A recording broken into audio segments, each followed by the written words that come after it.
تو یہ اصحاب کہف کا واقعہ یہ ہے جو قرآن بیان کر رہا ہے کہ جب حضرت عیسیٰ علیہ السلام کو آسمانوں پر اٹھا لیا گیا تو عیسیٰ علیہ السلام کے آسمانوں پر اٹھائے جانے کے بعد چونکہ اکثر ماحول حضرت عیسیٰ علیہ السلام کے مخالف تھا اور یہودیوں کا ماحول تھا، چند ہی لوگ تھے جو عیسیٰ علیہ السلام پر ایمان لائے اور ان کے ساتھ رہے، ان کے ساتھ وفا کی۔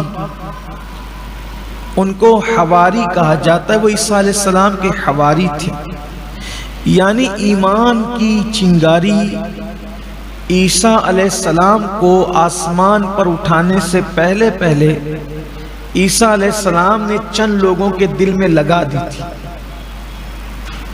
جب عیسیٰ علیہ السلام کو پھانسی دینے کی کوشش کی گئی تو آپ اس کو بھی سن چکے ہیں، میں تفصیل سے عرض کر چکا ہوں گزشتہ نشستوں میں کہ پھر اللہ نے انہیں آسمان پہ اٹھا لیا، انہیں پھانسی نہیں دی گئی، سولی نہیں دے سکے، وہ کسی اور کو دے دیا اور اسی میں وہ شبے میں اور شک میں پڑے ہوئے ہیں۔ تو بعد میں آپ کے جو حوارین تھے، جو آپ کے حواری لوگ تھے، جو سچے پیروکار تھے عیسیٰ علیہ السلام کے، انہوں نے حضرت عیسیٰ علیہ السلام کے لائے ہوئے دین کی تبلیغ کی، اشاعت کی، اور لوگ پھر دھیرے دھیرے حضرت عیسیٰ علیہ السلام پر ایمان لانے لگے، اور لوگ عیسیٰ علیہ السلام جو نظریہ لے کر آئے تھے، جو عقیدہ لے کر آئے تھے، جو شریعت لے کر آئے تھے، لوگ اس کے پیروکار ہونے لگے۔ اب چونکہ یہ مذہب بڑھ رہا تھا تو یہود کو کب گوارا تھا کہ یہ مذہب بڑھتا؟ اس میں یہ ہوا کہ پھر ایک بادشاہ کا دور آیا، اس کا نام تھا دقیانوس۔ یہ جو بادشاہ تھا دقیانوس، آپ سنتے ہوں گے کہ یار یہ دقیانوسیت کہاں سے آ گئی، یہ دقیانوس ذہن کا آدمی ہے، تو ایسی وہ ظالم تھا اور بڑا ظالم و جابر، اور انتہائی حضرت عیسیٰ علیہ السلام اور ان کے مذہب کا، ان کے دین کا وہ بدترین دشمن تھا دقیانوس۔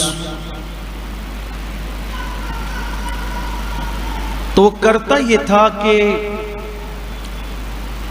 جو بھی عیسیٰ علیہ السلام کا پیروکار نظر آتا یہ اس کو کہتا کہ تو یہ عیسیٰ کا جو دین ہے، جو دین توحید، دیکھو آج کل جو عیسائی ہے وہ دین عیسیٰ پر نہیں ہے، وہ ایسے نام لیتے ہیں بس، کیونکہ عیسیٰ علیہ السلام کا دین تو وہی تھا جو عقیدہ ہمارے آقا علیہ السلام لے کر تشریف لائے۔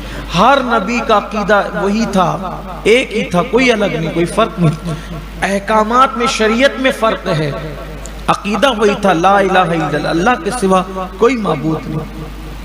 ہر نبی توحید کا پیغام لے کر آئے، توحید کی دعوت لے کر آئے۔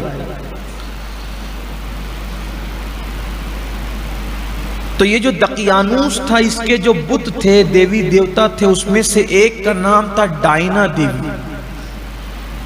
یہ لوگ اس کی عبادت کرتے تھے۔ تو گویا کہ یہ دین توحید سے لوگوں کو ایک اللہ کی عبادت سے ہٹا کر بت پرستی کی طرف بلاتا تھا، اور لوگ دین عیسیٰ چھوڑ دیتے تھے اور بت پرستی کرتے تھے تو یہ انہیں بھی چھوڑ دیتا تھا، ورنہ مار دیتا تھا۔ تو بادشاہ کے دربار میں چند جوان تھے، اس کے دربار میں تھے چند جوان، ان کی تعداد کے بارے میں اختلاف ہے کہ وہ کتنے تھے، لیکن حضرت عبداللہ ابن عباس رضی اللہ تعالیٰ نے قرآن کی روشنی میں یہ اشارہ دیا کہ ان کی تعداد کل 7 تھی، 7 جوان تھے وہ۔ جب ان کو ایسا محسوس ہوا کہ ہم کب تک اپنا دین اور ایمان چھپا کے رکھیں گے، اگر بادشاہ کی توجہ ہماری طرف بھی ہوئی تو وہ تو سب کو بت پرستی کی طرف بلاتا ہی ہے، تو ایمان ہاتھ سے چلا جائے گا جان بچانے کے چکر میں۔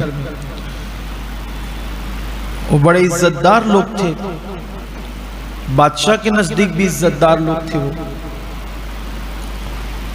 اور آج نہیں تو کل سے ہی بادشاہ کی توجہ ان کی طرف ہونا تھی، معزز تھے کہ تم کیا کرتے ہو، تم بت پرستی کیوں نہیں کرتے؟ تو اس سے پہلے کہ بادشاہ ان کی طرف توجہ کرتا، ان لوگوں نے آپس میں یہ مشورہ کیا، یہ پلان کیا کہ ہم لوگ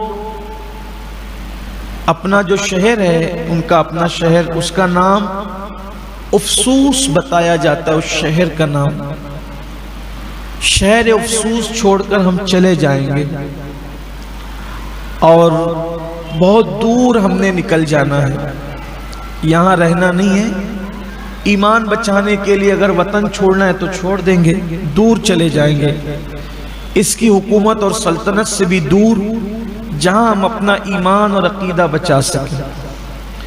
لیکن اب یہ معزز جوان، ابتدائی جوانی تھی، شروعات جوانی تھی ان کی، اور جانا تھا ان کو دور، اور درباری بھی تھے، بادشاہ کے معزز بھی تھے، تو ان کو یوں لگا کہ اگر ہم نکل کر ڈائریکٹ سفر شروع کرتے ہیں تو ہماری تلاش اور ڈھونڈ ڈانٹ تو مچے گی، پھر پکڑ لیے جائیں گے۔ تو انہوں نے یہ طریقہ اختیار کیا کہ بھئی ہم جب گھر سے نکلیں گے تو پہلے رات کے وقت ہم نکلیں گے تو جا کر ہم کچھ دن غار میں چھپیں، غار میں چھپیں گے تو تلاش ہماری ہوگی، تو پھر تلاشتے تلاشتے جب وہ تھک جائیں گے اور تلاش وغیرہ بند ہو جائے گی یا توجہ ہٹ جائے گی تو پھر ہم نکل کے آگے کا سفر شروع کریں گے۔ اب وہ رات کو نکلے، یہ جو میں بیان کر رہا ہوں یہ امام عبد الوہاب شعرانی رحمت اللہ علیہ کے حوالے سے بیان کر رہا ہوں۔ تو یہ رات کے وقت جب یہ جوان اپنا ایمان بچانے نکلے تو یہ چپکے سے دبے پیر جا رہے تھے، ان کے پیچھے ایک کتا بھی چل پڑا، تو ان کو توجہ ہوئی کہ بھئی یہ کتا، اس کا کام تو بھونکنا ہے، بھونکے گا یہ، اور بھونکے گا تو نہیں دیکھنے والا بھی آدمی ہمیں دیکھے گا، یہ پکڑا نہ دے ہمیں۔ تو ان کے ایک ساتھی نے پتھر اٹھایا اور کتے کو بھگانے کی کوشش کی۔ امام عبد الوہاب شعرانی لکھتے ہیں اپنی کتاب میں کہ جس وقت کتے کو ان میں سے ایک نے بھگانے کی کوشش کی تو کتے نے اللہ سے زبان مانگی اور اس کی اللہ مجھے زبان دے تاکہ میں ان سے بات کروں۔ اللہ نے اس کتے کو زبان دی، کتے نے اپنے پچھلے 2 پیر زمین پہ رکھے اور 2 پیر آگے کے اٹھائے جیسے کوئی اپنے ہاتھ اٹھاتا ہے، اور ہاتھ اٹھا کے کہا اے اللہ والو، اپنا ایمان اور عقیدہ بچانے کے لیے قربانی دینے والوں، میں کتا ضرور ہوں، اگر اس خوف سے تم مجھے بھگا رہے ہو کہ میں تمہیں بھونک کر کے پکڑا دوں گا تو مجھے اس کا شعور ضرور ہے، کتا ہونے کے، جانور ہونے کے باوجود بھی، کہ کس پر بھونکنا چاہیے اور کس پر نہیں بھونکنا چاہیے۔ میں آپ پر بھونکوں گا نہیں، میں بھونکنے والا آدمی کتا نہیں ہوں، میں بھونکوں گا نہیں، بلکہ تم جہاں جاؤ گے میں کوشش کروں گا کہ تمہاری حفاظت کروں، محافظت کروں، مجھے اپنے ساتھ لے چلو۔ ان کو اطمینان ہو گیا تو انہوں نے پتھر پھینک دیا اور کتا بھی ساتھ چلنے لگا۔ قریب ہی میں غار تھا، اس غار کے اندر وہ گئے اور جا کر کے چونکہ رات تھی تو رات کے وقت انہوں نے سوچا کہ ابھی سو جاتے ہیں، صبح کو اٹھیں گے تو پلان کریں گے کہ آگے کرنا کیا ہے، اور وہ گئے اور غار میں سو گئے۔ کتا غار کے دہانے پر پہرا دیتے بیٹھا رہا۔ قرآن نے بھی کتے کا ذکر کیا اور بہت اچھے پیرائے میں کیا، کتوں کا ذکر نہیں ہوتا لیکن اللہ والوں کے ساتھ جو وفا کرے وہ بھی قابل ذکر بن جاتا ہے۔ میں یہاں سوچتا ہوں جب اس آیت پر آتا ہوں کہ ولی کے ساتھ کتا وفا کرے تو قرآن کے نزدیک وہ قابل ذکر ہو گیا۔ اگر انسان سید الانبیاء کے ساتھ وفا کرے اللہ اس کو کیسی شان عطا فرمائے گا۔ یہاں ہمیں بھی ایک درس ملتا ہے، ایمان کتنی قیمتی شے کا نام ہے، کتنی قیمتی چیز کا نام ہے۔ جان دے کے بچانا پڑے تو بچا لو، وطن دے کے بچانا پڑے تو بچا لو، دولت دے کے بچانا پڑے تو بچا لو، گھر دے کے بچانا پڑے تو سب دے کر کے اگر ایمان بچتا ہے تو سب لٹا دو، ایمان بچا دو۔ دین اتنا قیمتی ہے۔ لیکن کیا کہیں اپنی قوم کو، کل کے لوگ وطن چھوڑ کر، گھر چھوڑ کر، مال چھوڑ کر ایمان بچانا چاہتے تھے، اور لوگ یہاں گانے کی دہلیز پر ایمان کا سودا کرتے ہیں، گناہوں کی دہلیز پر ایمان کا سودا کرتے ہیں، جرائم کی دہلیز پر ایمان کا سودا کرتے ہیں۔ تو بہرحال وہ اندر گئے اور سو گئے، ان کی آنکھ کیا لگی، اللہ نے ان پہ نیند طاری کر دی، اور نیند طاری کی تو 300 سال سے زیادہ تک وہ سوتے ہی رہے غار میں۔ قرآن مقدس نے اہل کتاب کا ایک قول بھی نقل کیا کہ وہ 309 سال کی بات کرتے۔ بہرحال اصل علم اللہ کو ہے کہ وہ کتنے سال سوئے، 300 سال سے زائد سوئے، مگر وہ لوگ۔ دقیانوس ان کو ڈھونڈنے لگا، ظاہر سی بات ہے جب وہ غار میں سو گئے، دقیانوس ان کو تلاش کرنے لگا، تو اس کو پتہ چل گیا کہ وہ غار میں سو رہے ہیں۔ تو اس نے حکم جاری کیا کہ اب وہ غار میں اگر میرے ڈر سے جا کر کے سوئے ہیں تو ایک کام کرو کہ وہاں پر ایک بڑی دیوار تعمیر کر دو تاکہ اندر ہی وہ گھٹ گھٹ کے مر جائیں۔ مارنا تو مقصد ہی تھا، مر جائیں۔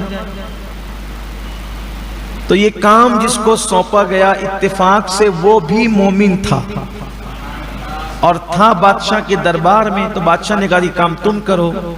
تو اس نے یہ کام کیا کہ یہ پورا واقعہ ایک تانبے کی تختی پر لکھا، اور لکھ کر ان کے سب کے نام بھی لکھے، ساری تفصیلات لکھی، اور اس کو ایک صندوق میں رکھ کے اس دیواری کے اندر چن دیا اور پوری دیوار بنا دی۔ اور دوسری تختی ایسے ہی تانبے کی شاہی خزانے میں چھپا دی، کیونکہ اس کو معلوم تھا حکومتیں تو آتی جاتی، حکومتیں آتی جاتی ہیں لیکن مذہب وہی رہتے ہیں۔ حق مذہب حق کو کوئی مٹا نہیں سکتا۔ اب کچھ حاکم ایسے ہوتے ہیں جو مذہب کے دشمن ہوتے ہیں لیکن انہیں ذلیل ہو کے مٹ جانا ہے، دین حق کبھی نہیں مٹ سکتا۔ اس نے کتنی ہوشیاری کا کام کیا، اس شخص نے، وہ مسلمان تھا، اس نے ایک تختی صندوق میں رکھ کر کے دیوار میں چنوا دی، اور دوسری تختی اس نے چھپا دیا شاہی خزانے میں کہ کبھی جب بھی ہوگا معاملہ ہوگا۔ پھر اس کے بعد ان کو تو ایسا لگا کہ ہم نے دیوار چن دی ہے غار کے منہ پر، اب یہ سب اندر ہی گھٹ گھٹ کے مر جائیں گے۔ اللہ فرماتا ہے ہم نے ان کو سلایا، اور قرآن میں الفاظ جو آئے ہیں سبحان اللہ، ان کے کانوں پہ تھپکیاں دے کر سلا۔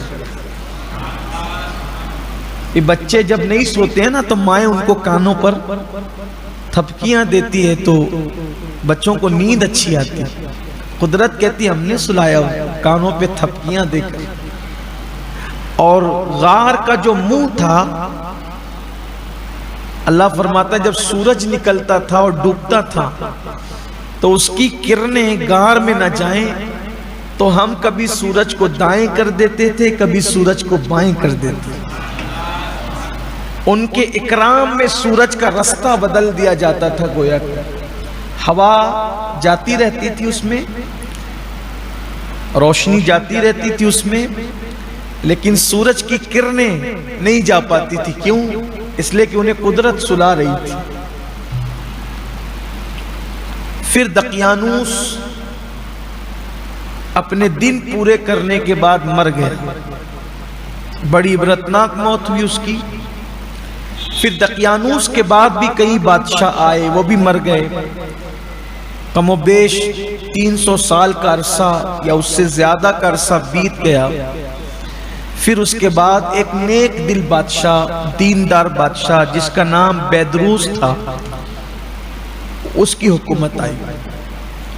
اس کی حکومت آئی تو چونکہ وہ دیندار تھا، دین عیسیٰ علیہ السلام پر تھا، تو لوگ مسلمان ہوتے چلے گئے، دین عیسیٰ کو قبول کرتے چلے گئے، حتیٰ کہ ایک بڑی تعداد میں لوگوں نے دین عیسیٰ کو قبول کر لیا۔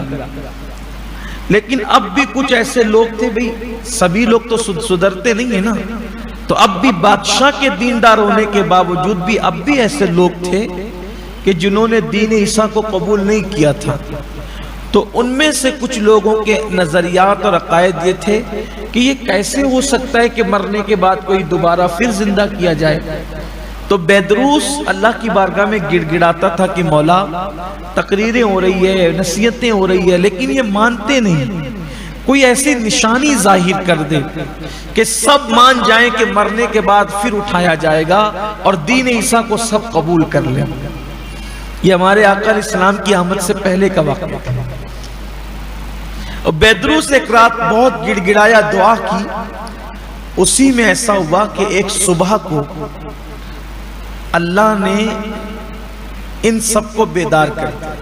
ان 300 سال میں ایسا بھی ہوا کوئی ادھر جاتا نہیں تھا. یہ تو قصہ پارینہ ہو چکا تھا، ایک گزرا ہوا قصہ ہو چکا تھا. ایک دن قدرت کا کرنا ایسا ہوا کہ جو جاتا تھا ادھر ڈر جاتا. اللہ فرماتے ہیں ہم نے ہیبت، بڑا ڈراؤنا ماحول اللہ نے وہاں قائم کر دیا تھا تاکہ کوئی ادھر کا رخ نہ کرے، کوئی جا ہی نہ سکے، وہ محفوظ رہے. وہاں ان کے محفوظ رہنے کے لیے وہاں ڈراؤنی اور ہیبت انگیز ماحول پیدا کر دیا گیا تھا. لیکن ایک دن ہوا یہ کہ ایک چرواہا بکریاں چرا رہا تھا. تو چرواہا بکریاں چراتے چراتے اس کی کچھ بکریاں دیوار پہ چڑھ گئی. وہ جو دیوار چنی گئی تھی، اب دیوار ہو گئی تھی بالکل کمزور سی بوسیدہ. بکریاں چڑھنے سے وہ دھڑ دھڑ دھڑ وہ دیوار پوری گر گئی اور وہ غار کھل گیا. ادھر غار کھلا، ادھر اللہ نے ایک صبح کو ان کو بیدار کر دیا. جب وہ بیدار ہوئے تو ایک دوسرے کو سلام کلام کرنے کے بعد وہ کہنے لگے ہم لوگ کتنا سو لیے، کتنا سوئے، ہم زیادہ سوئے، آج معمول سے زیادہ سو لیا ہم نے.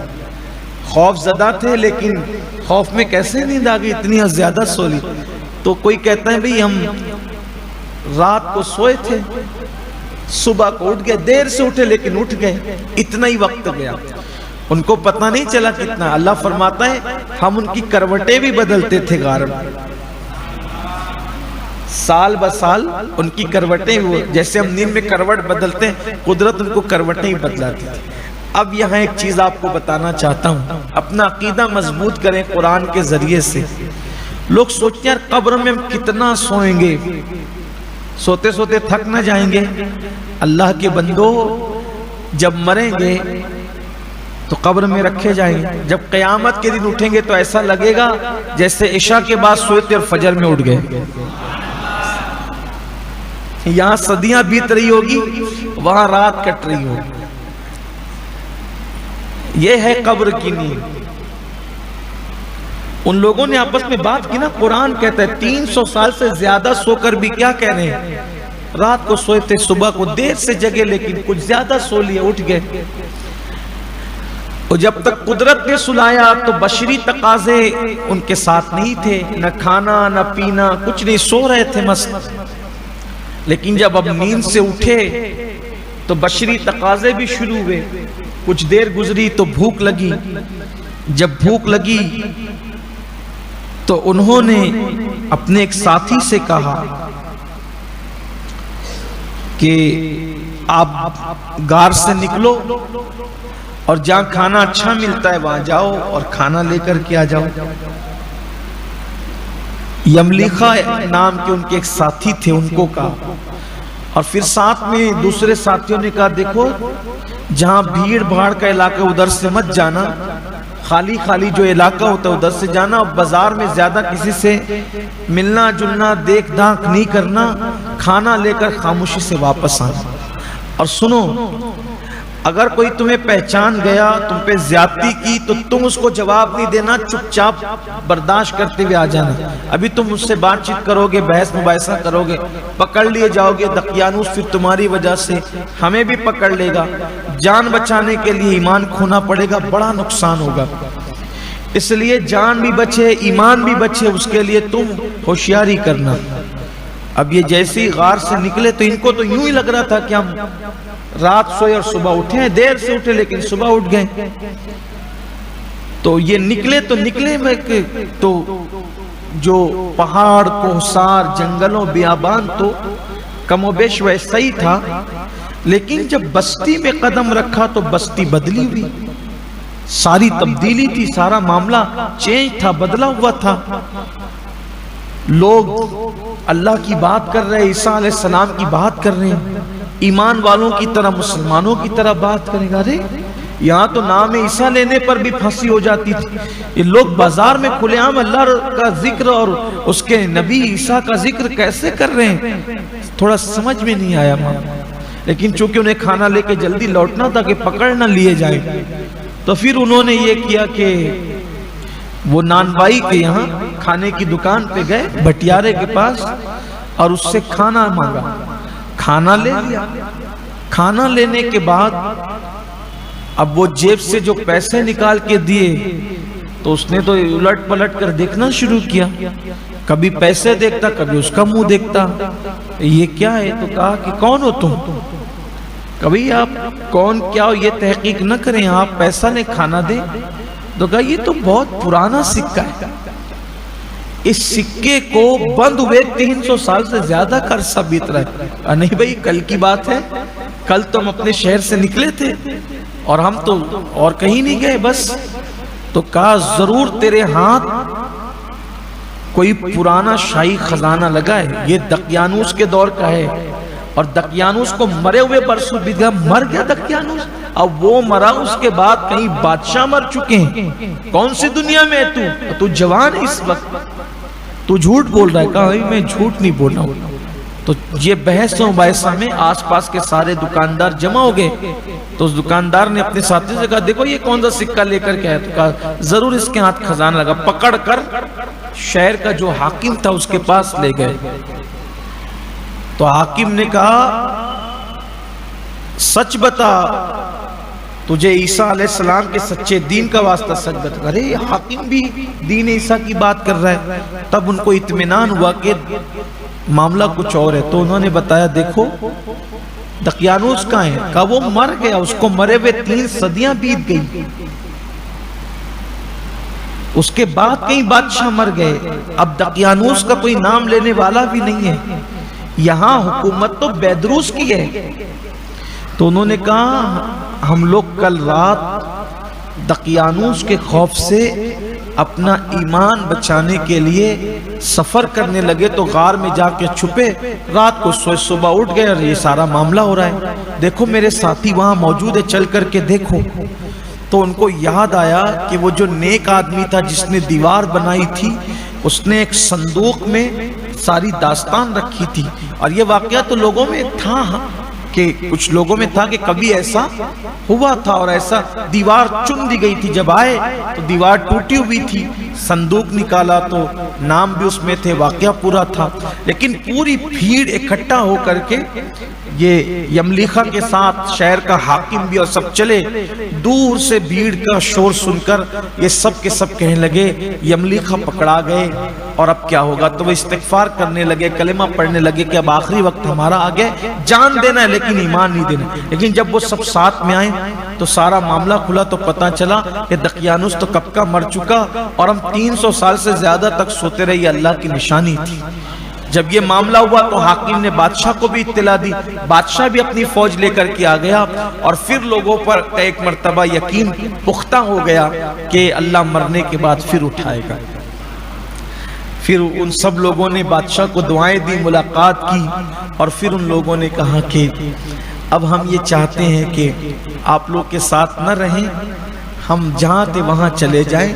اور پھر وہ واپس غار میں چلے گئے، تو غار میں وہ چلے گئے تو اللہ تعالیٰ نے پھر ان پر موت طاری فرما دی، ان پر موت طاری کر دی گئی، اور ان کا کتا بھی اس پر بھی موت طاری کر دی گئی۔ تو بیدروس جو بادشاہ تھا پھر اس نے وہاں پر ایک عالیشان مسجد بنوائی، اور تفسیر خازن میں لکھا ہوا ہے کہ سال میں 1 مرتبہ وہاں لوگ غار کی زیارت کے لیے آتے تھے اور وہاں زیارت کرتے تھے۔ تو یہ لکھنے کے بعد ہمارے بزرگوں نے لکھا ہے، اس کا مطلب بزرگوں کے مزارات پر سال میں جمع ہو کر عرس کی روایات جو وہ بڑی پرانی ہیں، اور وہاں مسجد بنائی گئی۔ اچھا، یہ مسجد کا ذکر حدیث میں صرف نہیں ہے، قرآن میں بھی سورہ کہف میں کہ وہاں مسجد بنائی گئی، اللہ والوں کے قریب مسجد بنائی گئی وہاں۔ اب اگر وہاں جانا ناجائز ہوتا تو وہاں مسجد کیوں بنائی جاتی؟ جن احادیث میں یہ لکھا ہوا ہے نا کہ اپنے بزرگوں کے قبروں کو مسجد نہ بناؤ، تو وہاں سے مراد مسجد سے مراد یہ مسجد نہیں ہے، بلکہ یہ ہے کہ اس پہ جا کے سجدہ نہ کرو، اس کی طرف رک کر کے عبادت نہ کرو۔ اللہ والوں کے مزار پہ جا کے سجدہ کرنا یہ حرام ہے، نہیں کر سکتے سجدہ۔ سجدہ تعظیمی ہمارے مذہب میں حرام ہے، نہیں کر سکتے۔ آقا نے فرمایا اگر سجدہ اللہ کے سوا کسی کو جائز ہوتا تو میں عورتوں کو حکم دیتا کہ وہ اپنے شوہر کو سجدہ کریں، لیکن چونکہ سجدہ جائز نہیں، اس لیے سجدہ کرنے کی اجازت نہیں ہے۔ تو قبروں پہ جو سجدہ کرتے ہیں انہیں منع کیا جائے کہ وہ سجدہ نہ کریں۔ احادیث میں ہے محبت ہے، مزار پہ جاؤ، فاتحہ پڑھو، دعائیں کرو، اور زیادہ سے زیادہ اگر اور زیادہ کچھ کرنا چاہتے ہو چادر چوم لو بس۔ اور اگر اس سے بھی اگر آپ لوگوں کے فتنے سے یا لوگوں کے مکر سے بچنا چاہتے ہو، دو ہاتھ دور کھڑے رہ کر ادب کے ساتھ فاتحہ کرو۔ ہمارے ہاتھ اس قابل کہاں ہے کہ ہم اللہ والوں کے مزار پر معاذ اللہ گر پڑ کریں، ہاتھ لگائیں؟ اس سے بچا جائیے، ادب کے زیادہ قریب ہے۔ لیکن اگر کوئی چادر چومتا ہے، مزار چومتا ہے، تو ہم اس کو ناجائز و حرام نہیں کہتے، لیکن ادب سے زیادہ قریب یہی چیز ہے۔